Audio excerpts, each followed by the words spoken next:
नमस्कार. लीड महाराष्ट्र या बातमीपत्रात आपले स्वागत आहे. विजयनगर येथे कृषी मेळावा उत्साहात संपन्न. ऊस लागवड व्यवस्थापन, जैविक शेती आणि शेतीपूरक उद्योगांवर तज्ज्ञांचे मार्गदर्शन. विजयनगर येथे डेक्कन एज्युकेशन सोसायटी पुणे यांच्या राजर्षी शाहू कृषी व्यवसाय व्यवस्थापन महाविद्यालय सांगली तसेच महात्मा फुले कृषी विद्यापीठ संलग्न ग्रामीण कृषी कार्यानुभव कार्यक्रम 2026 अंतर्गत कृषी मेळाव्याचे आयोजन करण्यात आले. या मेळाव्यात ऊस लागवड व्यवस्थापन, जैविक शेती, सेंद्रिय शेती, शेतीपूरक उद्योग तसेच शासनाच्या विविध कृषी योजनांबाबत शेतकऱ्यांना सविस्तर मार्गदर्शन करण्यात आले.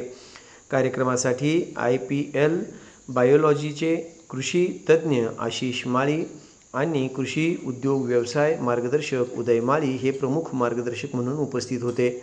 प्रमुख पाहुण्या म्हणून माजी जिल्हा परिषद अध्यक्षा सौ प्राजक्ताताई नंदकुमार कोरे, सहाय्यक कृषी अधिकारी सौ आशाताई जाधव, ग्रामपंचायत विजयनगरच्या सरपंच सौ दीपाली कुल्लाळ, माजी सरपंच राजूभाऊ कोरे, माजी उपसरपंच बाळकृष्ण शिंदे तसेच माजी उपसरपंच गजानन शिंदे, माननीय महावीर अण्णा पाटील, माननीय श्रीशैल कोटेवाले यांची प्रमुख उपस्थिती लाभली. आशिष माळी यांनी जैविक आणि सेंद्रिय शेतीचे महत्त्व स्पष्ट करताना सांगितले की रासायनिक खतांचा वाढता वापर, वाढलेला उत्पन्न खर्च आणि जमिनीची घटती सुपीकता ही आजच्या शेतीपुढील मोठी आव्हाने आहेत. शेतजमिनीत उपयुक्त सूक्ष्मजीवांची संख्या कमी झाल्याने दिलेली रासायनिक खते पूर्ण क्षमतेने पिकांना उपलब्ध होत नाहीत. त्यामुळे जैविक जीवाणूंचा वापर करून कमी खर्चात आणि अधिक परिणामकारक शेती करता येते. तसेच विषमुक्त आणि दर्जेदार अन्नधान्य उत्पादनासाठी जैविक शेती हा प्रभावी पर्याय असल्याचे त्यांनी सांगितले. उदय माळी यांनी शेतकऱ्यांनी केवळ शेतीवर अवलंबून न राहता शेतीपूरक उद्योग आणि प्रक्रिया उद्योग उभारण्याची गरज अधोरेखित केली.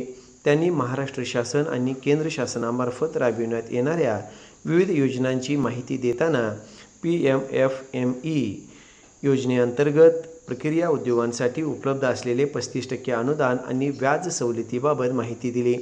इच्छुक शेतकरी व युवकांना आवश्यक ते सर्व मार्गदर्शन व सहकार्य कृषी विभागामार्फत करण्यात येईल असे त्यांनी सांगितले. सहाय्यक कृषी अधिकारी सौ आशाताई जाधव यांनी बांधावरील फळबाग लागवड, केळी लागवड, शेवगा लागवड तसेच विविध फळबाग योजनांसाठी शासनाकडून उपलब्ध असलेल्या अनुदान योजनांची माहिती दिली. शासनाच्या विविध योजनांचा लाभ घेऊन शेतकरी आपले उत्पन्न वाढवू शकतात आणि शेतीपूरक व्यवसाय उभारू शकतात असे त्यांनी नमूद केले. कार्यक्रमाच्या समारोपावेळी राजूभाऊ कोरे यांनी मार्गदर्शकांचे आभार मानले. यावेळी बोलताना त्यांनी ग्रामीण युवकांना शेतीबरोबरच उद्योग व्यवसायाकडे वळण्याचे आवाहन केले. फक्त शेतीवर अवलंबून न राहता कुटुंबाचा आर्थिक विकास मर्यादित राहतो. एका मुलाने शेती सांभाळली तर दुसऱ्याने उद्योग व्यवसाय आणि प्रक्रिया उद्योग उभारण्याचा प्रयत्न करावा. ग्रामीण भागातील युवकांनी नव्या संधीचा शोध घेत आत्मनिर्भर बनावे असे त्यांनी सांगितले. तसेच राजूभाऊ कोरे युवा मंचच्या माध्यमातून नवउद्योजकांना आवश्यक ते मार्गदर्शन आणि सहकार्य करण्यात येईल अशी ग्वाही त्यांनी दिली. तूच आहेस तुझ्या जीवनाचा शिल्पकार हा संदेश देत त्यांनी युवकांना नवनवीन उद्योग व्यवसाय उभारण्यासाठी पुढे येण्याचे आवाहन केले. या कृषी मेळाव्यामुळे शेतकरी, युवक आणि विद्यार्थ्यांना आधुनिक शेती, जैविक तंत्रज्ञान, शासनाच्या योजना आणि शेतीपूरक उद्योगांच्या संधीबाबत उपयुक्त मार्गदर्शन केले. कार्यक्रमाला परिसरातील शेतकरी, विद्यार्थी आणि ग्रामस्थांनी उत्स्फूर्त प्रतिसाद दिला.